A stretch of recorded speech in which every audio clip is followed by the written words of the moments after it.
My name's Thomas Waddle. This is a Whisky Sour Hour, and just a little check-in with you. It's a quiet week for us here, so it's no better time than to just sit down, catch our breaths, and just see what's been happening. It has been absolutely scorching, and I think the Pie Hole report will reflect that in my choice of ice cream. It was unbelievably good. You won't see that on the Instagrams, but this episode itself is just going to be like, we've done it a couple of times now, just a quick refresh, a wee catch up, just because we get into the interviews, and as much as we enjoy them, we want to still connect with the people, and just kind of get chatting with the listeners and going for there. So just wanted to do that. So what's been happening? It's been a little while. It's just been over 4 weeks from the last one. We went and saw Superman.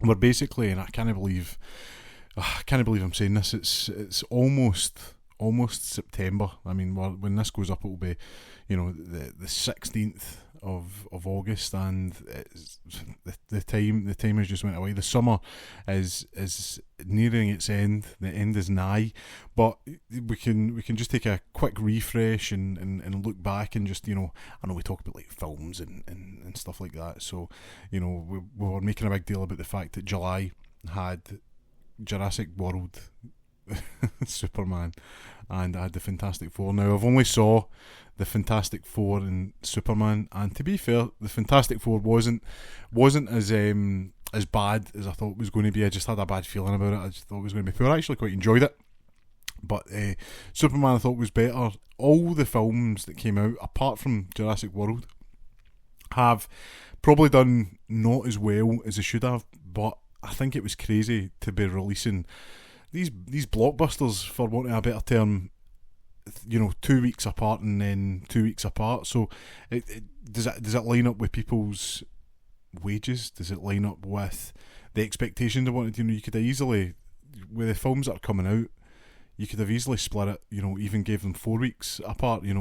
Jurassic World doesn't have to move. Superman comes at the end of July, and then August can, play through that, and then Fantastic Four comes out at the end of August and plays into September. But it was bizarre. They've all kind of roughly made,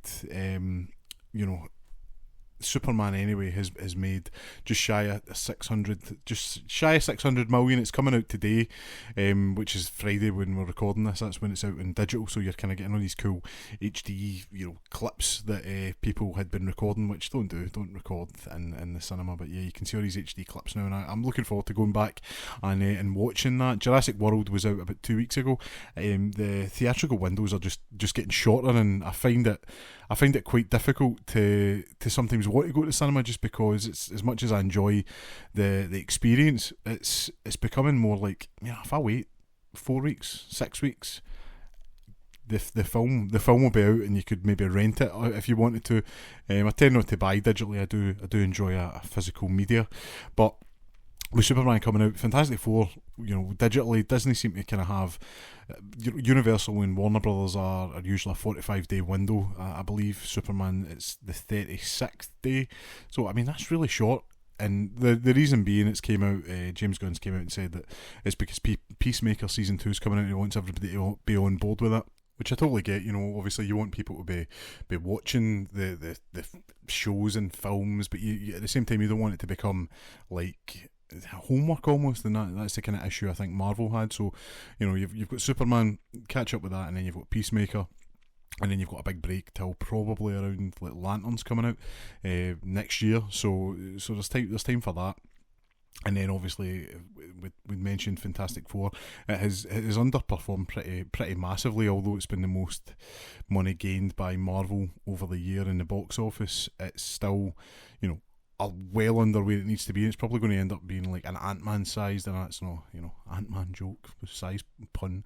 But it's probably going to be around the Ant-Man size film, which, when you're watching these coming out, they're costing 220 million.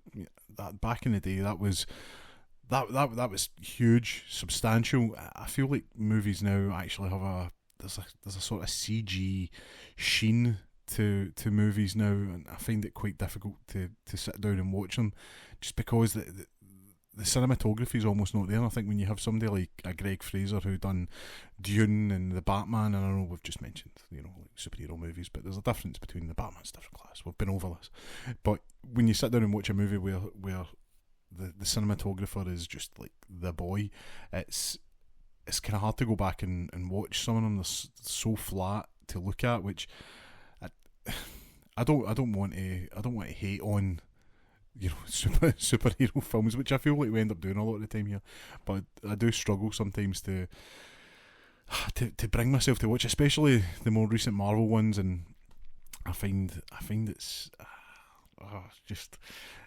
it's like my body just doesn't want to do it. It's weird. Whereas before you would watch all these Jurassic World, I will watch. I've just not had a chance really to sit down and properly take that one in. I'm looking forward to actually seeing it. Gareth Edwards, who directed it, done, if you remember back to 2014, he done the Godzilla film that came out then, which I know a lot of people kind of hated because they cut away for the action just when it's about to kick off. And I think in hindsight, I get why people would say that, but the anticipation, the size, the scale, the build up to seeing these kaiju monsters fighting, I don't think you get somebody better really than Gareth Edwards. He really understands the use of scale. Now, again, I've heard middling things about Jurassic World, but I'm a fan of kaiju. I'm a fan of dinosaurs. Let's just see what happens here. So from the trailers, it looks good. I haven't saw Dominion, which was the film that came out, maybe like three years ago, and was the end of the kind of Chris Pratt trilogy. I haven't saw that, and I'm sure it's fine. I'm sure it's alright. It's harmless, but yeah, people really hated that. So we'll see how it goes. At the end of the day, we've still got Jurassic Park. I tend not to get too hung up on these things, but with them kind of coming out, it's been a busy month really for films. We're in August now, and one of my most anticipated films that came out just recently there was Weapons by Zach Krieger. Anybody who knows of Zach Krieger, you'll know Barbarian.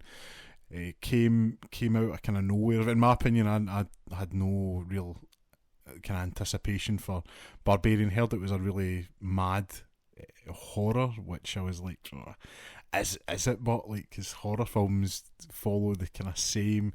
When something's popular, slashers, everything's a slasher. When the paranormal activities, there was loads of paranormal-esque movies. Exorcism movies, how many times it's the exorcism of Emilia, blah blah blah. Alright, we get it. But yeah, Barbarian came out, and I don't want to spoil it for anybody. It's on Disney Plus. I highly recommend just going and watching it, because it is wild and takes turns that you'll never see coming. Don't watch a trailer, just go in and watch it. It's I don't find it particularly scary or anything like that, but there's some kind of creepy bits to it, and you're like, that's they've gone a bit far with that. So it's well worth watching. Maybe don't watch it with your mum and dad in the room, you know what I'm saying? Like, don't freak MD out, just watch it yourself. But it's really good. And Weapons came out. Maybe I knew it was supposed to be a horror-esque kind of movie. I imagine it'd be I always think horror and comedy go really well, so I imagine it'd be some funny bits in it as well, because Barbarian had that. But yeah, I never told my wife that it was a horror. I just thought it was a thriller. These kids disappear, which is the kind of story for it. A class of school kids disappears at one night, and what happened, and that's all I'll say, because I don't want to spoil it for anybody. Any kind of twist outside of that is ruining it. I think you need to go in blind, and I told my wife that it's just a thriller. We'll see how it goes. And it was about 5 minutes in, you could just see her not looking at the screen, and I knew I was going to get my arse kicked if I made eye contact. So I just stared straight ahead, because it was getting to these kind of intense, spooky bits.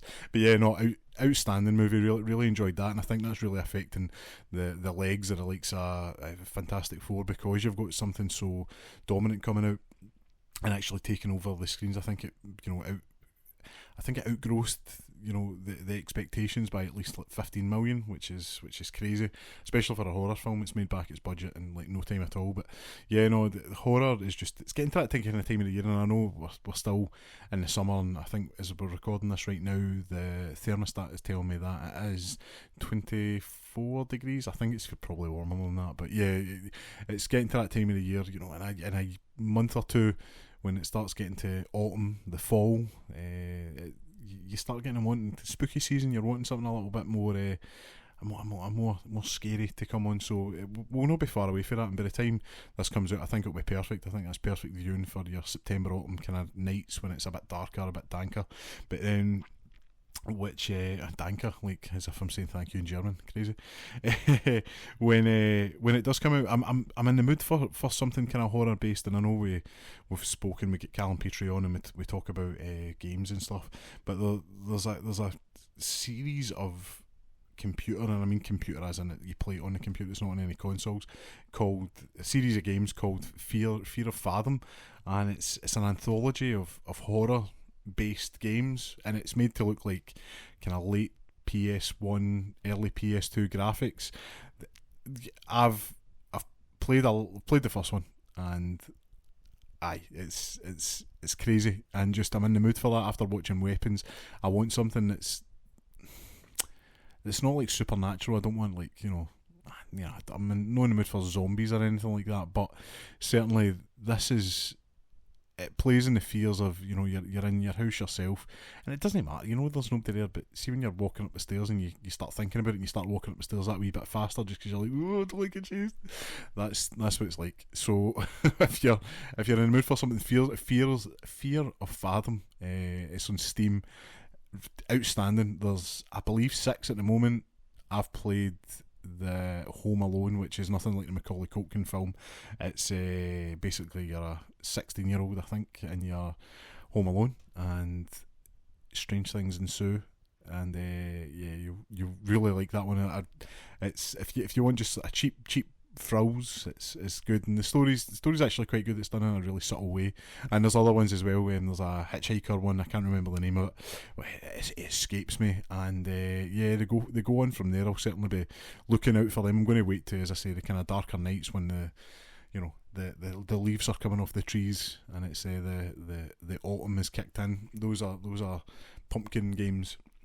But off the back of obviously all the kind of superhero chat, if anybody's been trying to get into Glasgow, it's been pretty carnage in the city centre, because one Spider-Man is filming in the city centre, which you love to see. Obviously, the city centre itself being the grid layout, it's very easy to mock up like an American city. New York, I think it was Philadelphia that World War Z was back in the day. And really looking forward to it. It might have been Washington, I'm not sure. I've not saw World Z in about like 10 years, so it's forgive me. But funnily enough, F1 just took over World War Z's Brad Pitt's highest grossing film. There you go, there's a wee random fact for you if you're ever a bar pub quiz, you'll maybe get something like that. But Spider-Man has kind of taken over the Glasgow, and I think it's safe to say that Glasgow itself has become arguably the superhero film capital of the world, when you've got The Flash, Batman, I was going to say Batwoman, but that get cancelled, unfortunately. But they basically turned Parney Street into Gotham, which was really cool. And obviously Superman, it's pretty crazy to think that's like, it's on our doorstep for anybody in the west of Scotland. Basically, if you're in the kind of central belt, you're not no further away than like an hour and a half from Glasgow, so it's pretty cool that that's there. And just usually, if you remember like Fast and the Furious was filming, that would have been like what, 2012, 2013. It's filming in Glasgow, and you're like, the crew's not going to be there. You don't have The Rock or Paul Walker at the time, and Vin Diesel, but now you've got like Tom Holland just walking up, what is it Bothwell Street, I think he's on. You're just like, that's a bit weird, what's he doing, jumping in the Admiral or something? I think that's maybe even shut now. So it's just it's a strange one, just seeing this. It's surreal, I think's the word for it. But looking forward to it. And then obviously when these movies come out next year, which I'm a bit worried about, that seems like off a soon Considering obviously they're filming it now, but you know you want the CG to look good, and it does seem to be there's a lot of practical. The practical web swinging looked really cool. The film itself coming out less than a year is a bit concerning, but yeah, it'll be cool sitting down to watch the film, and you're like that. Oh, I remember that getting filmed, and oh, that's such and such's office block. Because to be honest, we all know somebody that works in the city or does a lot in the city. So yeah, it'll be cool looking over that and just seeing how it goes. The Batman 2, which will be coming out soon. Well, I'm saying coming out soon, coming out in 2 years, but the filming for that starts in February, I think. So we should be getting casting for that at least soon. I think I'm hoping that comes back to Glasgow because, as we all know, you know, like the ending, and a lot of the film is obviously filmed in Glasgow and Liverpool and stuff. But yeah, the ending was filmed in Wishart Street, just off the Necropolis. Like that's pretty amazing. Like it's so cool. Like I'm gushing about it. It's so good. What a word, by the way, gushing. And so that's obviously due out soon. And just speaking of that, obviously Robert Pattinson is he on like a generational run at the moment when it comes to the likes of films? You've got Dune, which is filming. You've got the Batman and the Odyssey. I think not in that order. Obviously, I think he's doing the Odyssey, Dune, and then Batman. But yeah, I mean that's some heavyweights. Matt Reeves, Christopher Nolan, and Denis Villeneuve. I mean that's pretty cool, man. Like I don't know who else can top that. I'm sure somebody will tell me, oh, actually, you know, such and such was with this person. Fair enough. You know, maybe it would be probably Robert De Niro, isn't it? It's probably like going to be like one of his like runs in the kind of late 70s, early 80s. I would imagine, and fair enough. You know, Robert De Niro is a legend, but yeah, Robert Pattinson. Maybe it's the Roberts. You know, Robert Redford maybe had a good one as well. Who knows? But yeah, no, just filming right now has just been a bit crazy when it comes to the city centre. So I'm going to be in the city centre this weekend. So hopefully it's not too disturbing. You know, I'm going to do a parking ride and all. Save having to try and find a parking space between the filming of the Spider-Man, which hopefully will be kind of wrapping up. So no, because I don't want it to go away, just because it's becoming a bit annoying getting in and out of the town. But the Pipe Band Championships are on as well, so it's going to be absolutely jumping. So hopefully it's not too bad. Obviously football's back. The English Premier League starts back this weekend. The Scottish Premier League's in full flow. Scotland's doing pretty good in Europe at the moment between Dundee United, Hibs, Rangers. I think Celtic kick off theirs next week in Kazakhstan, I think, or Uzbekistan. I can't remember. It's one of the stands, the lands of. Is it the lands of the Kazakhs or the Uzbeks? Who knows? Not part of the Arsenal fan here. I just like watching European football, so you know we like watching from the outside and seeing what's happening there. So quite an exciting time. I believe it's like a 7-hour trip, so wherever it is, it's like, you know, pretty far. So I don't you know envy that at all. Which is it's a sore one, but yeah. So there's like so much going on after like having like a kind of quiet summer where you're like, you know, kind of getting the head down with work and try to enjoy the weather and stuff. You know, like all of a sudden your time's going to be eaten up by either films, TVs, music, books, sports. It's getting quite wild. So yeah, no, it's a pretty good time.